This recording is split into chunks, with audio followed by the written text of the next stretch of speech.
Hello everybody, नमस्कार। कैसे हैं आप सब?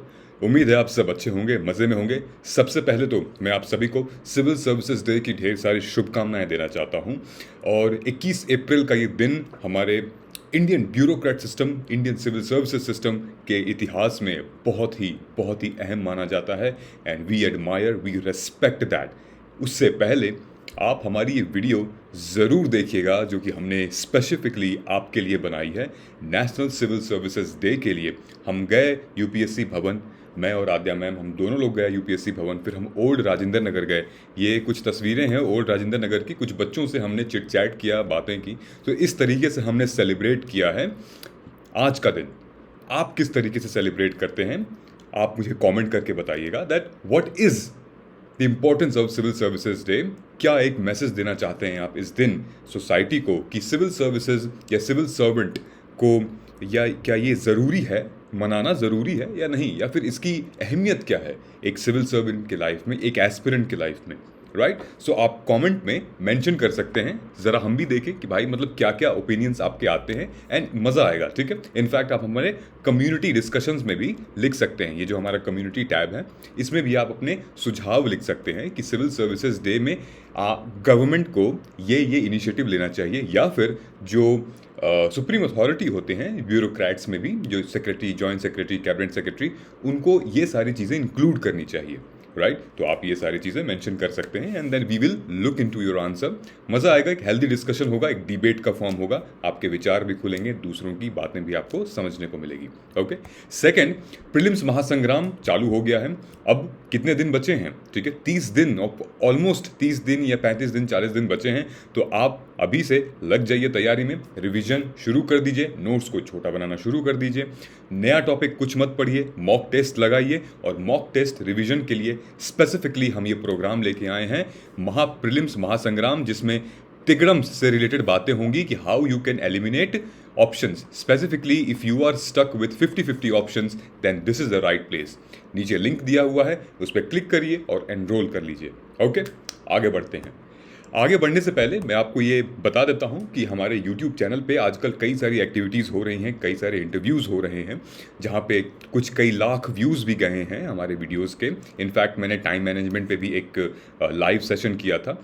सो आई वुड सिंसियरली रिक्वेस्ट कि आप प्लीज़ सब्सक्राइब बटन को दबाइए, प्रेस द बेल आइकॉन, ताकि आपको डेली अपडेट्स मिलते रहें, आपको सर्च नहीं करना पड़ेगा, राइट?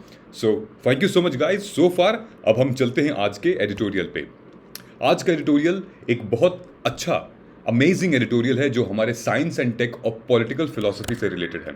ये मैं दिखा देता हूँ आपको, द हिंदू का न्यूज़पेपर है ये। और ये टेलीस्कोप की बात हो रही है, जो जेम्स वेब का जो टेलीस्कोप है उसके बारे में बात हो रही है। लेकिन थोड़ा सा हम पॉलिटिकल थियरी के बारे में समझेंगे। क्या समझेंगे? Collectivism versus individualism. ये बहुत इंपॉर्टेंट कंसेप्ट है हमारे पॉलिटिकल साइंस का, जीएस पेपर 2 का। इनफैक्ट प्रीलिम्स में भी थोड़ा मोड़ा जेरेमी बेंथम और स्टुअर्ट मिल से रिलेटेड कुछ एक आध बातें आ जाती होंगी, लेकिन ये कंसेप्ट यही है बेसिक। इसको समझना थोड़ा सा ज़रूरी है। पहले हम ये समझेंगे, उसके बाद फिर हम आते हैं इस एडिटोरियल पे। Okay, let's go back here. तो जो ऑथर हैं, ऑथर पीटर रोनल्ड गोवा के यूनिवर्सिटी में प्रोफेसर हैं। उनका ये कहना है कि भाई James Webb telescope is an exemplar of collaborative of science and human cleverness, ingenuity. ठीक है, एक ब्लेंड है। इससे पहले भी एक नया आर्टिकल मैंने डिस्कस किया था आपसे कि भाई साइंस एंड टेक कैसे इवॉल्व कर रहा है, कैसे एक एजेंट ऑफ चेंज बन सकता है हमारे समाज के लिए, पूरे विश्व के लिए, राइट? तो स्यूडो साइंस जो फॉलो करते हैं ना, कि जो नुस्खे होते हैं, जो मतलब हमारे घर बार के लोग, ट्रेडिशनल लोग, अरे ये कर दो वैसे हो जाएगा, इन चीज़ों से हट कर, जिसकी कोई फैक्चुअल वैल्यू नहीं है, जिसकी कोई इतनी ज़्यादा डिमांड नहीं है। Science is all about facts, ठीक है, प्रूवन है, और वो भी कलेक्टिवली प्रूवन है। इंडिविजुअली तो है ही, कलेक्टिवली प्रूवन है। इसी के बारे में हम जानेंगे भाई, what is the difference between individualism and collectivism. सबसे पहले जानते हैं when the stars came out. इतना बढ़िया टाइटल दे रखा है, मतलब मज़ा आ जाता है। एक अखबार खोलो और ऐसा टाइटल दिखे, when the stars came out, मज़ा आ जाता है पढ़ने में।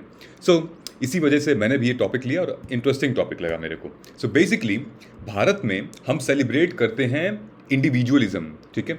बेसिकली आप स्टार्टअप से ले लो, जैसे स्किल इंडिया प्रोग्राम है, ठीक है। स्किल इंडिया प्रोग्राम क्या है? एक इंडिविजुअल के स्किल को प्रमोट करने के लिए प्रोग्राम बनाया जा रहा है, राइट।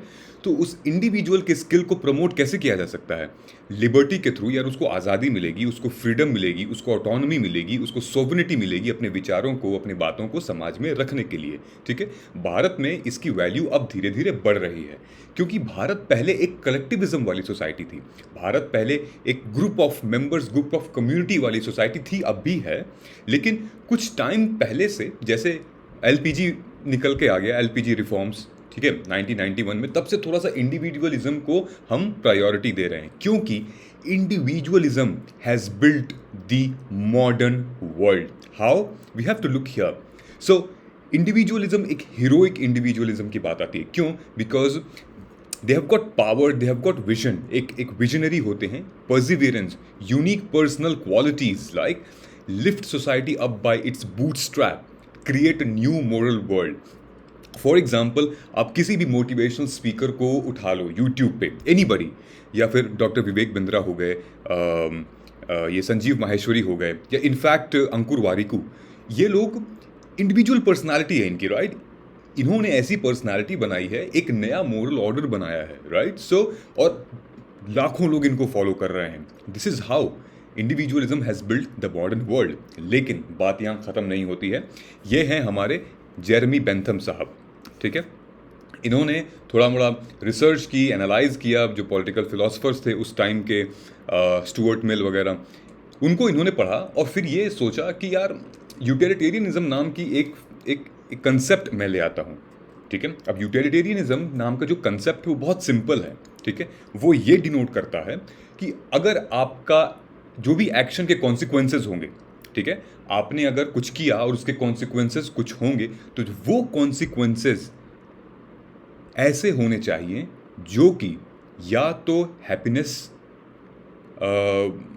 को बयां करे, या फिर हैप्पी हो आदमी, या तो फिर वेलफेयर की कैटेगरी में हो।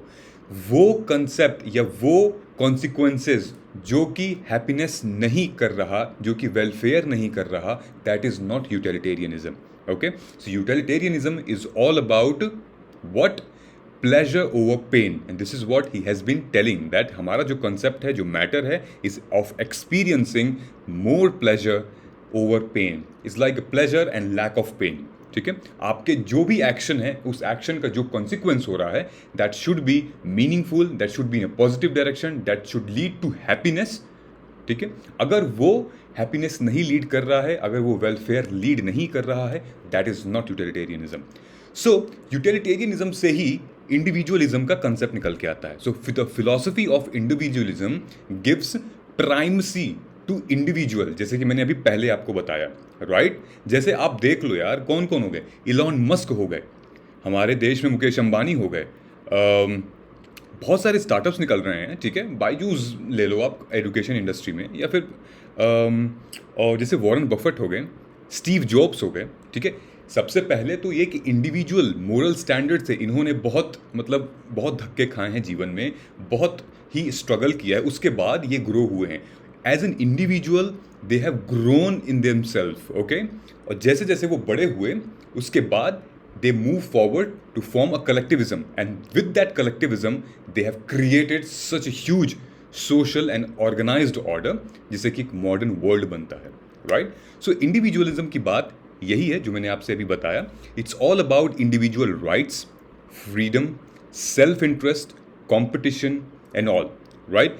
अभी अगर हम भारत के संविधान के बारे में बात करें, तो वहाँ पे इंडिविजुअलिज्म की बात जो हो रही है, वो लेट्स से कि कोई एक ग्रुप है जो दलित ग्रुप है, उसमें से अगर कोई एक पर्सन निकल के आता है और कहता है कि where is my rights, okay, I wanted to follow individualism philosophy, where is my rights, right, I wanted to have freedom like others, like जैसे कि ठाकुरों को है, ब्राह्मणों को है, वैसे ही मुझे चाहिए। सो वो होता है इंडिविजुअलिज्म, ठीक। रही बात कलेक्टिविज्म की, कलेक्टिविज्म गिव्स प्राइमेसी, वो प्रायोरिटी करती है किसको? ग्रुप्स को। जैसे कि आप हिंदुइज्म में जो हमारा हिंदुत्व ग्रुप है, उसको जैसे साधु बाबा लोग हो गए, मंदिर में लोग, पूरा ग्रुप है इन लोगों का, कम्युनिटी है, पूरा एक एक यूनियन है, राइट। सो वो प्रमोट करता है कलेक्टिविज्म। कलेक्टिविज्म में हम एक्चुअली डिपेंड हो जाते हैं। कलेक्टिविज्म में हम एक्चुअली सेक्रीफाइस करते हैं अपने इंटरेस्ट, पर्सनल लिबर्टी सेक्रीफाइस करते हैं। और कलेक्टिविज्म में हम डिपेंड होते हैं एक दूसरे पे। कलेक्टिविज्म में हम सेटिस्फाइड 100% नहीं होते हैं, right. So on the other hand, यहाँ पे आप देख सकते हो कि collectivism gives primacy to the group और community and to the principles which value collective responsibility, overall holistic responsibility, cooperation, economic equality, adherence to collective norm, public property, etc. कई सारी चीज़ें इसमें आ जाती हैं as a whole, right? So according to collectivism, a group or society is the basis of unit of moral concern. ठीक है?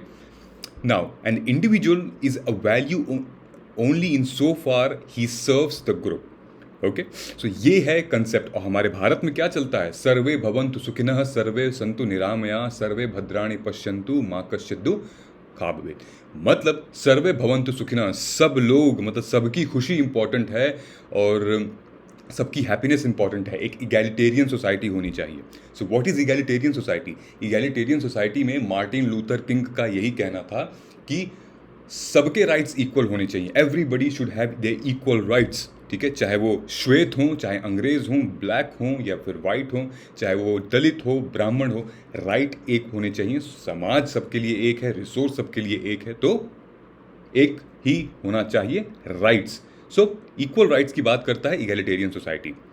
सो सर्वे भवन्तु सुखिनः ये भारत में हमेशा से बोला गया है, माना गया है, क्योंकि हम सोसाइटी को, कम्युनिटी को, यूनियन को एक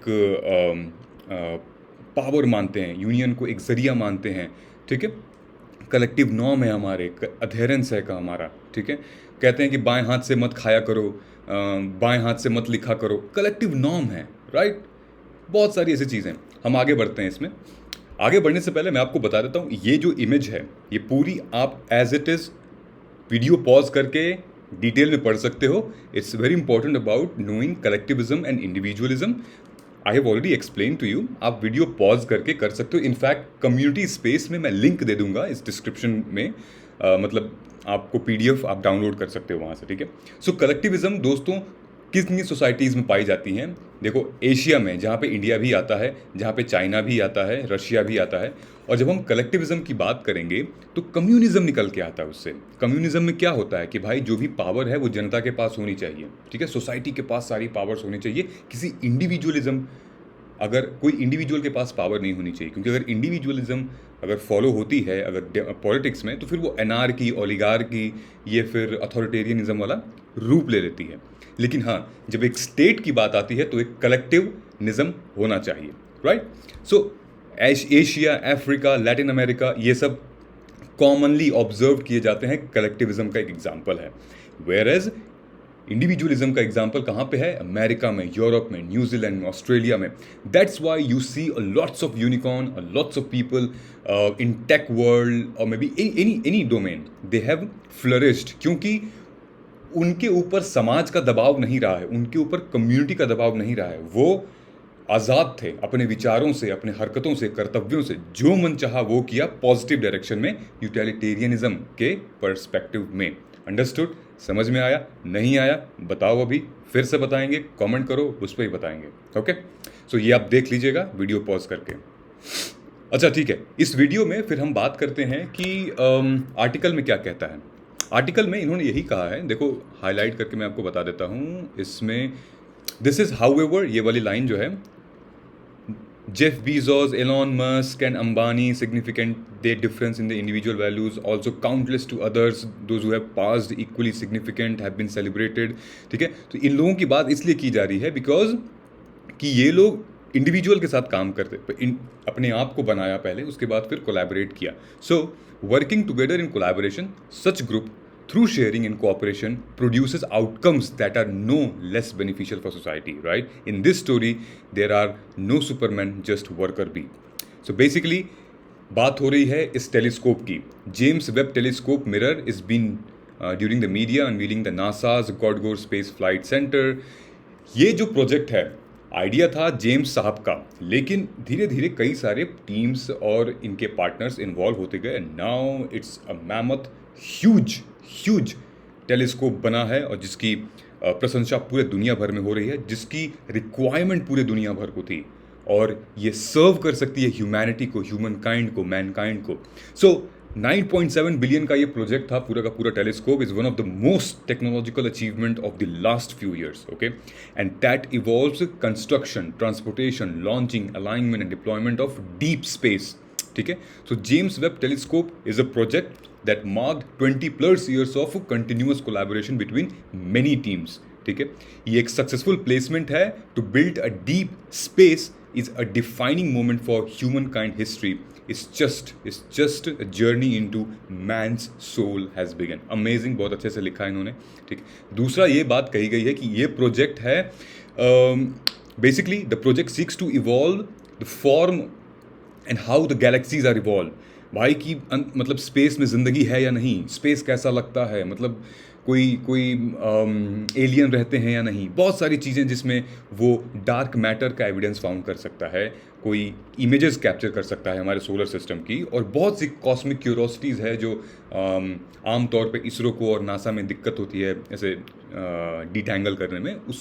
इस वजह से इसके आने से वो सारी चीज़ें एक्सप्लेन हो जाएंगी। ठीक है, so this new collective comprising of free scientist, engineers, collaborators with a single purpose of producing, launching and placing at a chosen point. ठीक है, सो बेसिकली ये कोलैबोरेटिव अचीवमेंट है, ये एक सोफिस्टिकेटेड इंफ्रास्ट्रक्चर है जो कि एक नया डोर खोला है स्पेस की तरफ, एक नया डोर खोला है साइंटिफिक नॉलेज की तरफ। और ये डेफिनेटली नो डाउट ये एक हीरोइक कलेक्टिविज्म कहा जा सकता है, लेकिन इसका जो बेस था, इसका जो आइडिया था, वो एक इंडिविजुअलिस्टिक आइडिया था। इंडिविजुअलिज्म के जो फिलॉसफी है उसके तहत ये बॉर्न हुआ था। ओके, सो आई होप ये आपको मज़ेदार लगा होगा, समझ में आया होगा। दूसरी चीज़ मैं आपसे ये बताना चाहता हूँ कि जो इंडिविजुअल और कलेक्टिविज्म का जो एग्जाम्पल था, उसमें ये भी पाया गया था कि the consequences of climate change, for example जैसे कि कलेक्टिविज्म की बात की गई, अगर क्लाइमेट चेंज से रिलेटेड कोई भी कॉन्सिक्वेंसेज होते हैं, कोई भी प्रॉब्लम आती है, तो ये सबके ऊपर आएगी, राइट। तो हर एक इंडिविजुअल की यहाँ रिस्पॉन्सिबिलिटी बनती है कि भाई एक सस्टेनेबल डेवलपमेंट ग्रोथ ले आए, और जब सस्टेनेबल डेवलपमेंट ग्रोथ एक एक आदमी लेके आएगा तो वो होलिस्टिकली, कलेक्टिवली इन्वायरमेंट के लिए काम करेगा। वैसे ही तो स्वच्छ भारत अभियान है, ओपन डिफेक्शन एक आदमी भी अगर जाएगा तो इस पूरी स्कीम फिर वो हो जाएगी, नाकामयाब हो जाएगी, राइट। सो स्कीम को नाकामयाब न होने के लिए हम एक आदमी को भी, एक इंडिविजुअल को भी ये स्टेप लेना पड़ेगा। This is all about, in fact Gandhi ji ने अपने कंसेप्ट में ये कहा था, ओशियानिक सर्कल ऑफ पावर, ये जो आप देख रहे हो, इन्होंने कहा था, अपने इंडिविजुअलिज्म को सेंट्रल में रख के कहा था कि it has more democratic decentralisation. Okay, क्योंकि हमें पावर मिलती है, हमें अथॉरिटी मिलती है, हमें ऑटोनॉमी मिलती है। ठीक है, we feel that it's like a decentralised form of government, everybody is authority, everybody is responsible. But he also clarifies in his philosophy of Swaraj कि भाई service of mankind is a service of God, thereby placing emphasis on collective wellbeing rather than individual wellbeing. सर्वे भवंतु सुखिनः की बात गांधी जी ने भी की थी यहाँ पे। ठीक है, इनफैक्ट जो डॉक्टर हानी खलील फिंडाली हैं, he is a former chief investigation officer of the World Bank and a board member of Harvard University's Center for Middle East Studies. उन्होंने आर्ग्यू करते हुए ये बात कही थी कि individualism is essentially an embedded trait, it's in nature of human, DNA में है, लेकिन collectivism is a learned behaviour. ये सोसाइटी से हमारे आता है, वो सोसाइटी जिसको हम चुन नहीं सकते, वो सोसाइटी जिसको हमारे पास चॉइस नहीं है, we just born in that society, in that roots, in that early human history, like Mesopotamia, like Indus Valley civilization, so on and so forth. और फिर वो कम्युनिटी ग्रो करती हैं, कोलैबोरेट करती हैं for the survival and growth, right. That's the difference between individualism and communism. Hope मज़ेदार होगा, समझ में आया होगा। ये दोनों वही चीज़ है जो मैंने अभी आपको बताई हैं। स्टार के बारे में ये क्वेश्चन है, इसको अटेम्प्ट करिएगा कि can element of both systems, individualism and collectivism, drive a form of society that stands as a testament of unity and growth? yes no में आंसर करना है, कमेंट करके बताइए। और इंडिविजुअलिज्म ये वाला जो क्वेश्चन है ये इंडिविजुअलिज्म के ऊपर है, ये मेंस में आ भी चुका है। ये आप कमेंट करके हमारे स्पेस पे, कम्युनिटी स्पेस पे आप डाल दीजिएगा, we will review it. Okay, अच्छा एक और आर्टिकल था, बहुत कुछ खास नहीं है इसमें। ये crisis of Naftali Bennett, Israeli PM. Basically Israeli PM Naftali Bennett का इंडिया आना था, लेकिन इंडिया आने से पहले उनको कोविड हो गया, और कोविड होने की वजह से वो इंडिया नहीं आ पाएंगे, वो अभी इजराइल में रहेंगे। लेकिन जब वो इजराइल में है तब तक ऐसा हुआ कि भाई उनकी पार्टी गिर गई, उनकी सरकार जो है वो मेजॉरिटी से कम हो गई है। मेजॉरिटी के लिए 61 मेंबर चाहिए थे पार्लियामेंट में, अब 60 बचे हैं मेरे हिसाब से। तो इस वजह से अब ये मेक नहीं कर पाएंगे इंडिया का ट्रिप। ठीक, सो कुछ इवेंट्स हो रहे हैं, कुछ हिस्टोरिकल्स इवेंट हो रहे हैं वहाँ पे, जहाँ पे वायलेंस से रिलेटेड मामला चल रहा है। स्ट्रीट्स पे लोग एक दूसरे के जान के आतुर हैं, दौड़ रहे हैं मारने के लिए। टेल अवीव की ये इमेज आपको देखने को मिल जाएगी। और इनकी जो मेन जो मेंबर थी Miss Silman was the connection between the opposition and Mister Bennett's government. उन्होंने रिज़ाइन कर दिया है, ठीक है, उन्होंने रिज़ाइन कर दिया। इसका मतलब कि अब इनके पास ऐसी मूवमेंट है कि अगर एक आध बंदा और रिज़ाइन करेगा तो इनकी गवर्नमेंट गिर जाएगी, और वो होने वाला है मेरे ख्याल से। ठीक है, तो बेसिकली इन्होंने सरकार इसलिए छोड़ी कि she feels that the government is harming the Jewish identity of the state and is not loyal to the right-wing constituencies. इस वजह से इन्होंने छोड़ी। After this defection, Mr. Bennett is holding only 60 out of 120 members in Israeli parliament, and any one more गिर जाएगी सरकार। फिर ये मोदी जी से मिल नहीं पाएंगे, फिर ये भारत नहीं आ पाएंगे, फिर इनको चुनाव लड़ना पड़ेगा, जीतेंगे तब आएंगे, हारेंगे तो फिर नहीं आएंगे। सो बेसिकली ये जो कोalition और यूनिटी गवर्नमेंट है, ये started with the notion of that right. ठीक है, लेफ्ट सेंटर या जो भी विंग पार्टीज़ हैं उनकी कोर आइडियोलॉजी है, जो प्रिंसिपल है, is like to control the basic governance and administrative stability for the sake of people of Israel. लेकिन ये जो पार्टी है, जो नेफ्टली साहब की पार्टी है, वो सिक्योरिटी प्रोवाइड नहीं कर पाई है। पूरा का पूरा मामला ये सिक्योरिटी से ही रिलेटेड है। ओके, सो बेसिकली यही है कि सिक्योर नहीं फील कर रहे हैं इजराइल के लोग, इस वजह से एन्जॉय नहीं कर पा रहे हैं इनकी प्राइम मिनिस्टर की जो सिचुएशन है। And this is all about nothing much, यहाँ पे कुछ खास नहीं है। Most successful Israeli prime minister, ये वाली लाइन आप देख सकते हैं कि जो सबसे सक्सेसफुल इजरायली प्राइम मिनिस्टर हैं बेंजामिन नेतन्याहू। इन्होंने अपने टाइम पे डेमोक्रेटिक की स्थापना की थी इजराइल में, बहुत बहुत बढ़िया व्यक्ति थे, पढ़िएगा इनके बारे में। Who was called mister security because of this importance concern, it is the sensitive issue of security. तो बेसिकली सिक्योरिटी नहीं प्रोवाइड कर पा रहे हैं अपने आम जनता को, तो फिर कहाँ से वो सुरक्षित महसूस करेंगे। इस वजह से इनकी सरकार हो सके तो गिर जाए और भारत नहीं आ पाएंगे। ठीक ठाक था, कुछ ज़्यादा खास नहीं था, लेकिन आप लोग अपने इस पे ध्यान दीजिएगा। ये वाला जो आर्टिकल मस्त था, कलेक्टिविज्म, इंडिविजुअलिज्म और इगैलिटेरियनिज्म और यूटिलिटेरियनिज्म, इतना सारा इज़म हो गया है। अब हम जा रहे हैं, ठीक है, आई एम ऑल्सो जैनिज्म। ठीक है, so thank you so much guys. Please do not forgo कह रहा हूँ, please do not forget to live कह रहा हूँ, please do not forget to like, subscribe and share and press hit the bell icon को दबाइए ताकि आपको डेली अपडेट्स मिलती रहें। तब तक के लिए अपना ख्याल रखिए, मिलते हैं अगले सेशन में। जय हिंद।